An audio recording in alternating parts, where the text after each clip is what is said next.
Du coup, la question qu'on peut se poser, c'est est-ce que c'est l'UE qui domine les États ou est-ce que ce sont les États finalement qui ont une place qui pourrait se permettre d'écraser l'UE en fait? Qui écrase qui?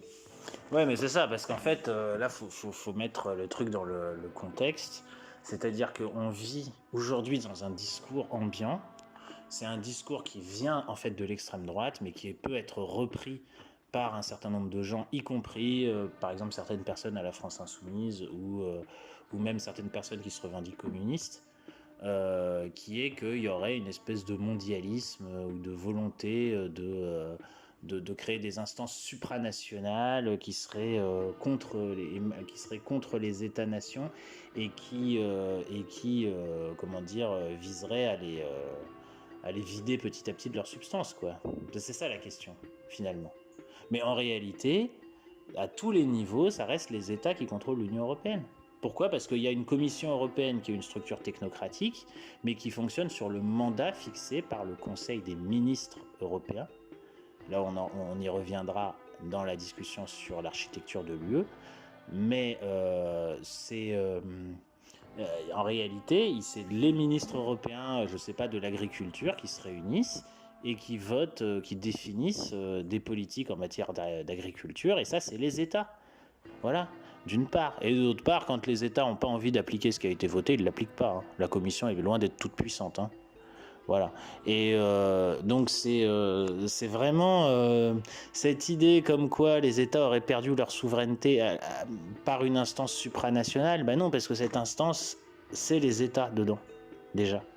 Et puis c'est les États qui le décident en amont et c'est les États qui décident ou non de l'appliquer ou pas en aval.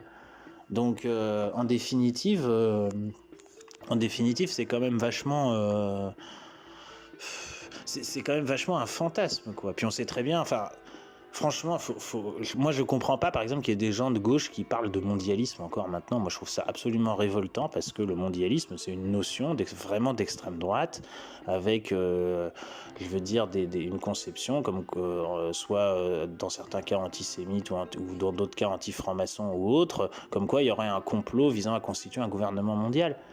Mais ça déjà, c'est des gens qui ne connaissent rien au marxisme parce que le capitalisme n'est pas un complot. Le capitalisme est un système, pas un complot, ça n'a rien à voir. Et il n'a pas été inventé par quelqu'un, c'est le produit d'un développement historique qui répond à des lois objectives et pas à quelque chose qui a été imaginé dans un cabinet secret par des gens qui faisaient gnark, on va faire des complots, etc. Quoi. Et, euh, et voilà, faut sortir de ça, quoi. L'Union européenne existe et elle est ce qu'elle est parce que les États le veulent bien, c'est tout. Le jour où ils ne veulent plus, ils le font plus.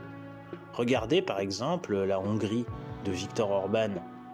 Eux, ils pissent sur les décisions de l'UE concernant la liberté de la presse, les droits de l'homme, etc. Eh ben, il n'y a aucune sanction qui est prise contre eux. Pourquoi? Parce que c'est le rapport de force entre États européens, que les autres États européens ils font des discours sur les droits de l'homme, mais en réalité ils s'en foutent complètement. Et c'est tout. Et puis du coup, Viktor Orban, il instaure petit à petit un régime de plus en plus, une chape de plomb de plus en plus réactionnaire et de plus en plus fasciste.